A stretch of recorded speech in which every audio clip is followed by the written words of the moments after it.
Hello, everyone, and welcome to the Sustainable Finance Podcast. My name is Paul Ellis, and I'm your host for these programs about developments in this fast-growing industry. Why should venture capital firms require the entrepreneurs that they fund to track ESG metrics from day one and for the long term? Today, we're very excited to bring you part 2 of our series with Novata, the platform built to empower private companies and investors to collect, analyze, and report relevant ESG data. Our guests are Elizabeth Meyer, Chief Legal Officer at Novata, and Rosalind Bazany, Partner and Head of ESG and Impact at Antler, the venture capital and private equity firm that launches and scales high-potential startups across 6 continents. I'm going to give Beth and Roz an opportunity to tell you a little bit about their firms, but first, hello, Beth and Roz, and welcome to the Sustainable Finance Podcast. Hi, Paul. Pleasure to be here. Thanks for having us. Yes, our pleasure to have you join us. And Beth, why don't you go first and tell us a little bit about your work with Novata? Absolutely. So I have the pleasure of being Chief Legal Officer of Novata. Novata is a SaaS platform that helps private equity, venture capital, all forms of investors and companies themselves collect, analyze, and report on their ESG metrics. So we like to say metrics that matter, as opposed to setting a framework and forcing funds to follow that. We can suggest what is best for your fund or allow you to customize your own metrics. And we have so many people on our platform now that we have benchmarks, which is incredibly helpful for measuring progress and setting goals. And Novata also offers ESG services to help people along on their journey. And go ahead. I'm sorry. I was just going to say I got my start on ESG. My last role at Techstars as head of ESG, and I learned a tremendous amount from Antler and specifically Roz. So Roz, I'd love to hear more about Antler. Good. Thanks, please, Roz, tell us. Happy to. So Antler is a global early stage VC, and we were really born out of solving a problem. And that problem is that startups fail, particularly in the very early stages of their company development. And we really sort of thought about, well, what are the main reasons for startups failing? And it tends to be bad product market fit, team issues, or because they just can't raise capital. So our aim is to really remove those barriers to entry for founders and really improve their probability of success. We receive about 80,000 applications from founders now each year, and we invite about 3% of them to come and join an Antler program or residency. And these are typically sort of lasting anywhere between 6 and 12 weeks, depending on the location. But during that time, we help find co-founders with complementary skills. We validate their product ideas, and then we offer the potential for capital from Antler at the end of that residency. Now, we typically invest in probably about a third of those people that come through our program. We started here in Singapore, made our first investment in 2018. And since then, we've expanded into 26 different cities in both developing and developed countries. We have a community of over 6,000 founders, and we've invested in over 800 portfolio companies that probably span about 30 different industries. Now, currently we invest up to Series C, but next year we're hoping to launch a growth fund, which means that we'll be able to support founders from day 0 all the way up to exit. And we think that's a pretty powerful relationship for our founders. Yes, it certainly is. And by the way, you have just come away from a couple of competitions, I believe, some of your backed firms that were winners in a couple of those opportunities to display their work with other founders at venture capital events. Can you tell us just a little bit about that? Sure. Yeah. Well, I have a very long list. When I talked about those 800 portfolio companies, you can imagine that we're fortunate enough to have plenty that are winning at global challenges, regional challenges. But the ones I think you're talking about was probably from my LinkedIn post earlier today, which was talking about a She Loves Tech competition. So She Loves Tech runs competitions across countries around the world. We had 2 of our companies from Vietnam take first and second place for a Southeast Asia competition. And then there's also another one, Alterno, an amazing company in Vietnam, which also just received a Southeast Asia Innovation Impact Award as well. But plenty more, as I say, that are coming through from the Antler portfolio. That's terrific. Congratulations to you, to Antler, and to those firms. And now let's dive into our conversation about your work with Novata. Let's take a moment right up front here to clarify the difference between ESG and impact and how that plays out in the venture capital space. Beth, I'm going to ask you to go first. I love that we're starting with this question because I think it's a real issue throughout VC. So it's easy to conflate the two, and they're different. They can overlap, certainly, but an impact fund is a fund that is focused on creating positive societal impacts or impacts on the climate. And so they're looking for investments that are going to make that change. They can also look at ESG considerations, which are looking at the environmental, social, and governance considerations of a company, how they handle those, what they measure, whether or not they prioritize that, or they cannot. Whereas an ESG focused fund is a fund that's saying, we're going to look at these factors and each company we invest in. That doesn't mean we're only going to invest in companies that make a positive impact in the world. We're looking for companies that are responsible in the way that they behave and how they take care of all of their stakeholders. It can be an industry agnostic fund that invests in anything. They're just saying, this is how we address our investment decisions and how we monitor our portfolio. But there's a real confusion. And so there's a lot of funds that are saying, hey, like I'm a climate focused fund. I only invest in entities that are involved in decarbonization. But you might not look at ESG factors. So perhaps that company treats their employees like really terribly. Maybe there's no diversity amongst their board. Maybe while they're creating something that is amazing to draw carbon out of the atmosphere, they're creating their own huge amount of emissions. So they're very different. And I think there's a danger of not separating and understanding the two, although they can work together. But I'm sure you deal with this every day, Roz. So I need that. Yeah. This is actually one of the first things that we sort of sat down to think about. You know, when we were designing our ESG and impact strategy, we sort of said, okay, so what does ESG and impact actually mean for a VC, and what does it mean for a founder? So we very simply talk about ESG really focusing on the operational practices of a company. And so really it's kind of that more internal approach. Now, when we talk about impact, we tend to focus more on the product outcomes. So when we talk about an impact company, it's where founders have intentionally developed a product that really aims to address a pressing environmental or social challenge. But I think the key thing for us when we were thinking about these definitions were, really ensuring that we had something that was relatable, that was really appropriate and actually value add for founders. Okay, so now let's move on to another question about the current state of the use of ESG in the venture capital industry, and how does that differ across different geographies? Roz? Yeah, it's a great question, and it's really a complex one. So you're going to have to give me a few minutes on this one. So, I mean, ESG is not a new concept. It's not a new term, but ESG integration in VC is still relatively fresh, let's say. If I think back to just 2 years ago, no one was even really talking about ESG in the industry. And VCs would just typically focus on product viability and the financial aspects of startups, rather than thinking about the non-financial factors which we would associate with ESG. But when you fast forward to now, ESG is really at the forefront of industry discussions, and I think it's reshaping our industry. Now, we've got a pretty unique vantage point of being a global VC. We get to see sort of the ESG landscapes from a bird's eye view. And we've seen how ESG really sort of varies from region to region. And across these regions, we've seen sort of the drivers and sort of catalysts being quite different. And it could be, regulation, how consumers feel, what investors are demanding, tax policy, and even what employees are expecting.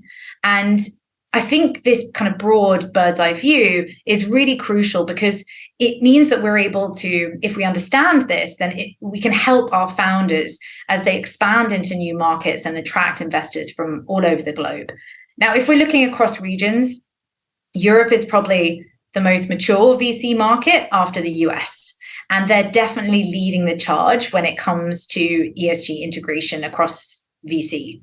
And I think probably the Sustainable Financial Disclosures Regulation, or SFDR, was probably one of the biggest sort of catalysts for change. And this regulation, if people don't know, this was around really pushing for greater transparency. And it massively influenced how VCs and obviously therefore portfolio companies were really approaching this topic of ESG.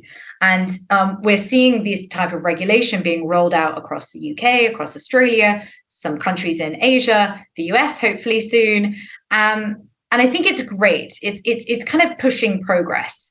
But I think there's also some risks if VCs is sort of concentrating solely on the regulatory aspect.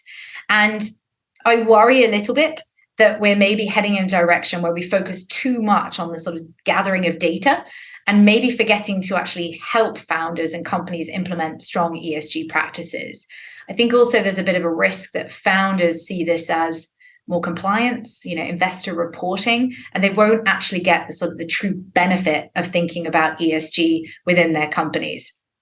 Very quickly, I'll touch on sort of some of the other regions. So Asia and Latin America, these regions, I think, are definitely watching closely as this sort of ESG VC story unfolds in Europe and the US.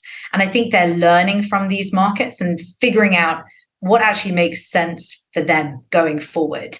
They're also regions where they're facing some of the most pressing sort of ESG related risks when it comes to their startups.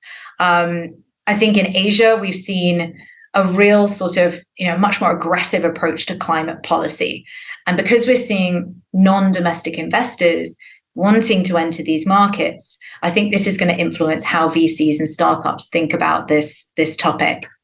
Now, the US, can't ignore that. There's a lot of very heated debate happening at the moment, and it's not just focusing on the technicalities, it's actually getting into more political territory.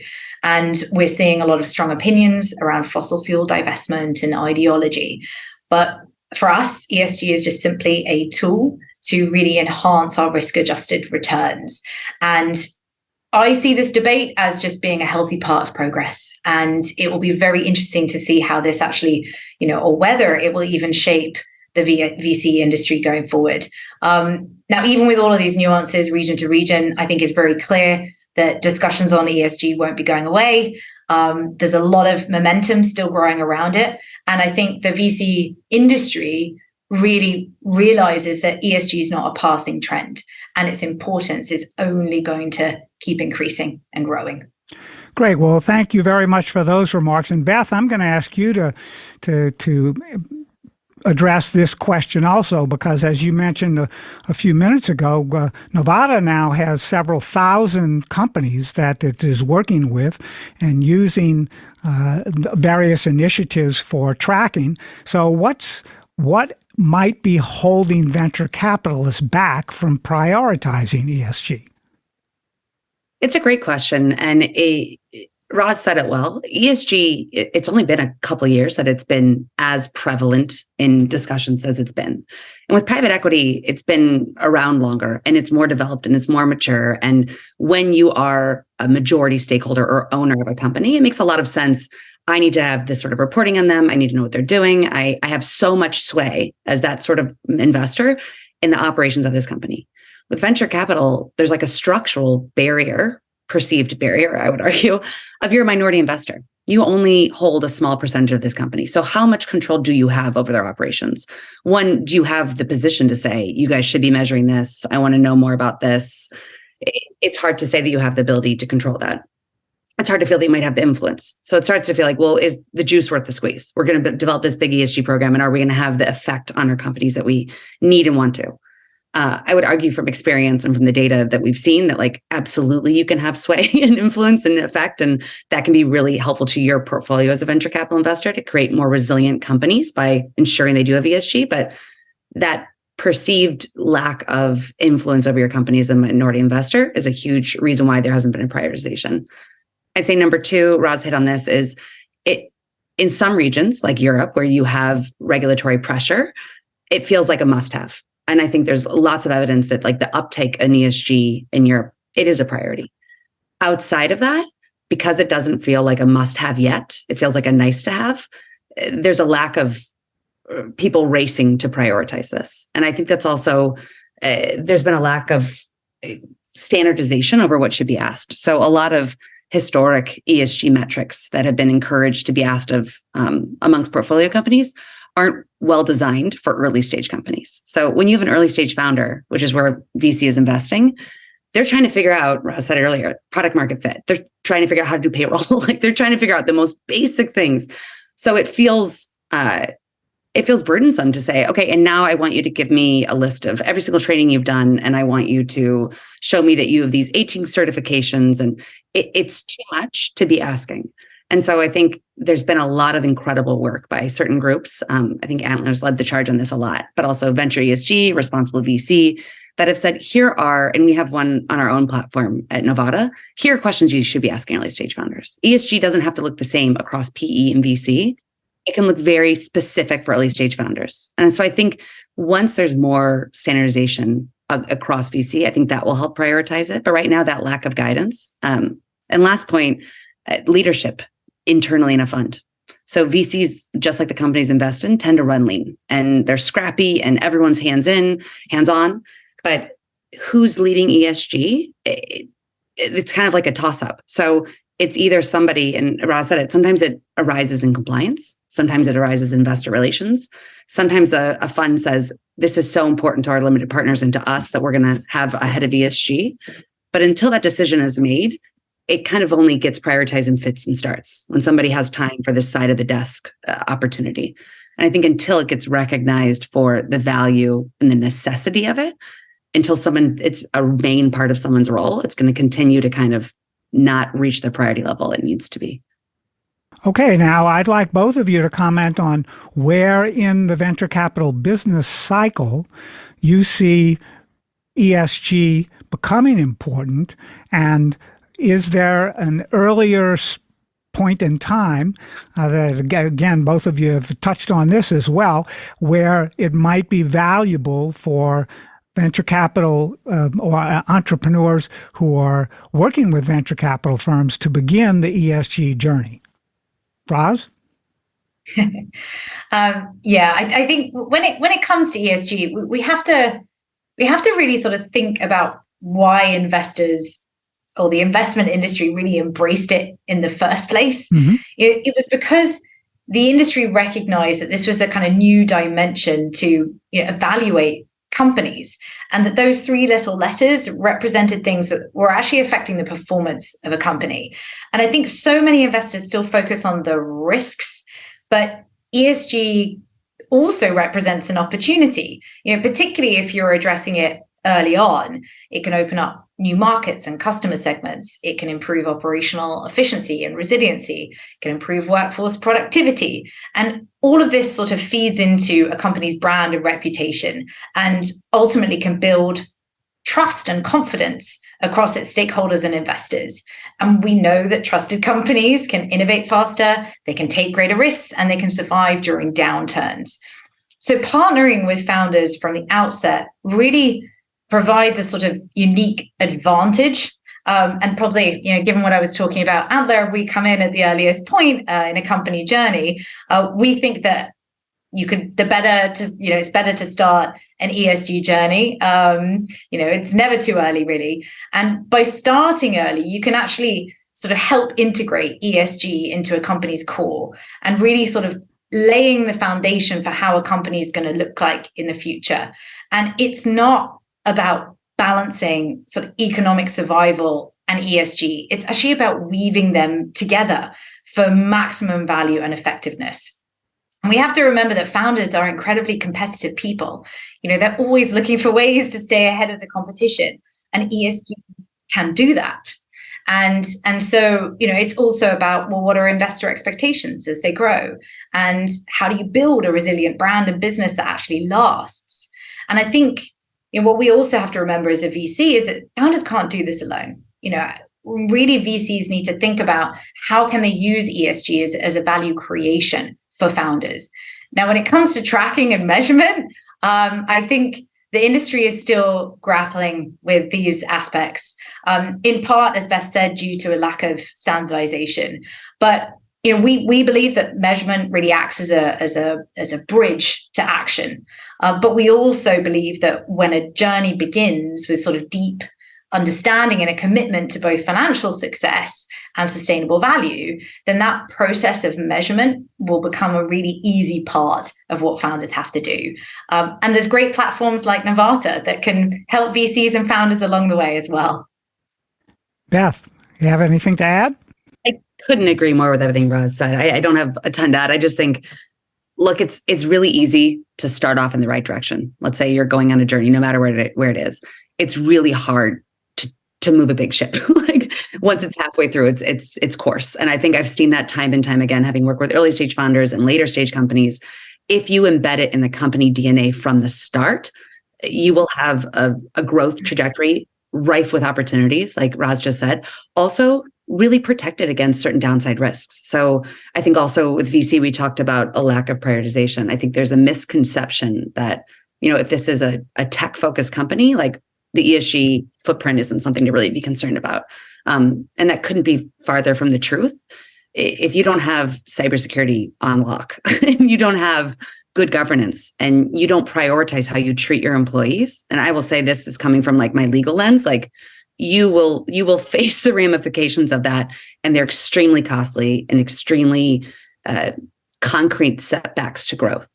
And so by saying from the start, we measure our carbon footprint. We embed the way that we treat our employees, and we set up these policies, and we hold ourselves responsible to them. We do quarterly reporting to our investors, and this is all the things we include. That is a way to ensure that company is going to have a pretty safe way to fly, and is also going to attract so much growth, because who wouldn't want to invest in something? Right before this recording, I was reading a PwC study, and it was saying 76% of consumers in 2022 reported they would discontinue a relationship with a company if it was reported that they treated their employees, communities, or the environment poorly. I mean, that's it. People care. Look at the news. Like, it's very important to consumers. So if a company isn't doing that, or they've done a good job of hiding how they're not doing that, the likelihood of there being an issue is huge. But to say, and I feel like this way at Novata, Novata's an early stage company, and I sleep really well at night knowing we're a B Corp. We have all the policies we need. We have everything that when we implementations around those policies to ensure we are doing everything above board. And I think that's a massive benefit of ESG, and it's a massive benefit that VCs can offer to their portfolio companies.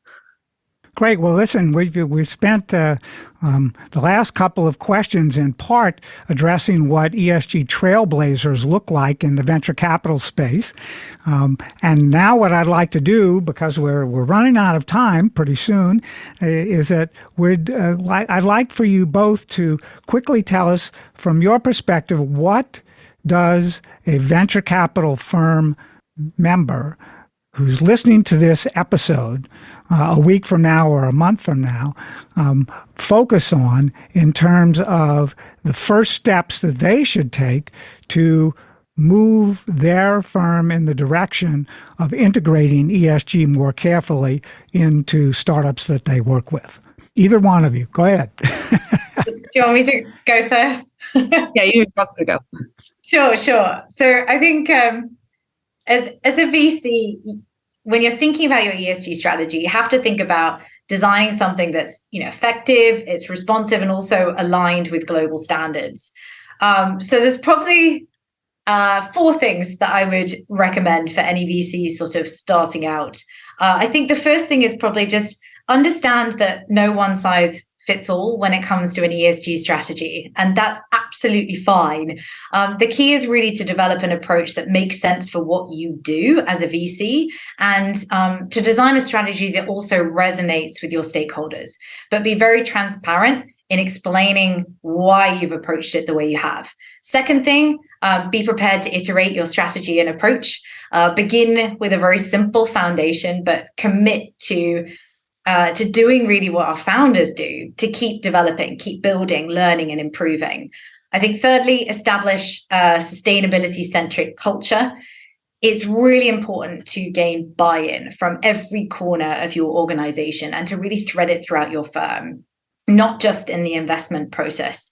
We've definitely found that helping our teams sort of feel more connected and engaged with our strategy has actually helped us make progress, much faster and been much more effective.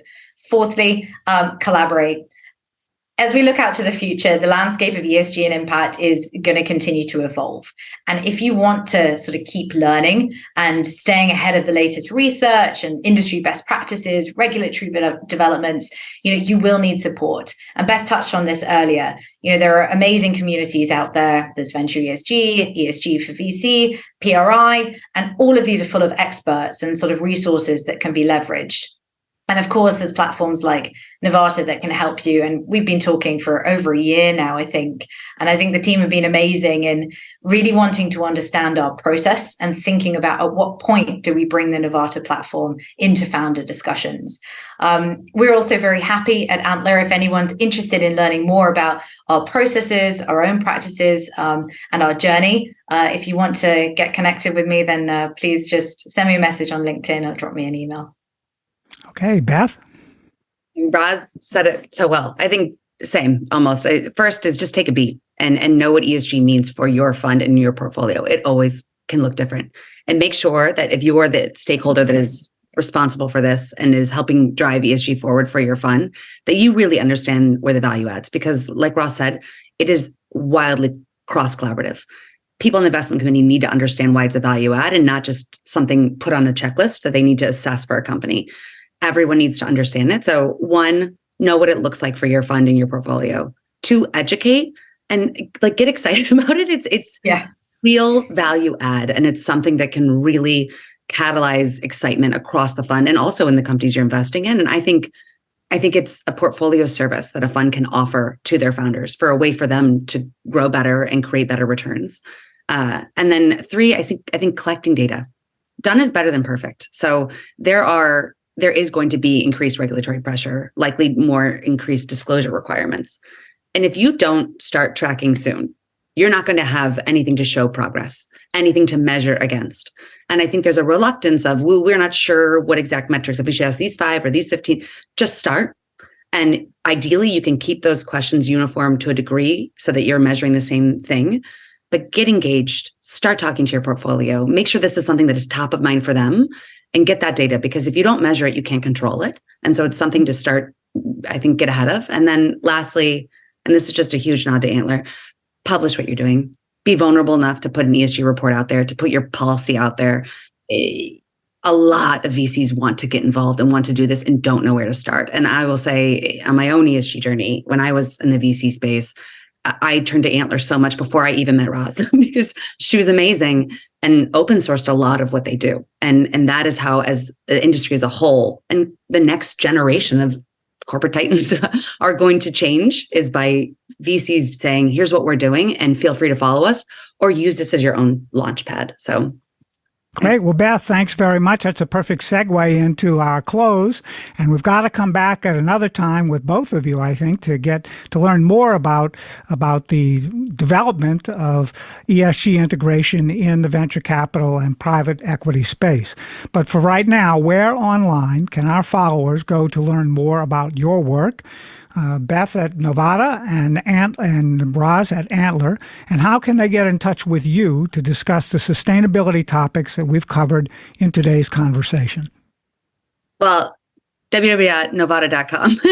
We have lots of white papers, lots of information. Our team is incredible and eager to reach out and help you. And as I said before, we can absolutely help. And I'd say our bread and butter is helping with ESG data collection, metrics that matter to you, but also consulting you throughout the ESG journey and helping you craft your strategy, helping you with your own reporting obligations.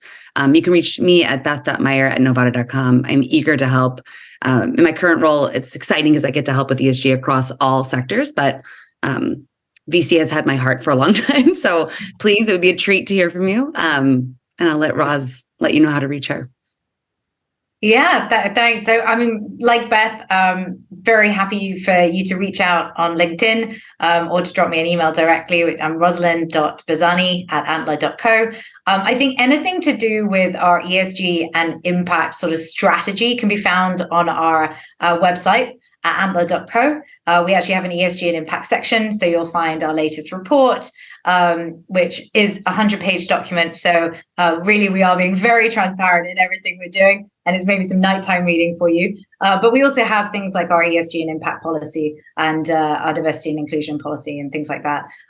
Do keep a lookout on our LinkedIn for Antler as well.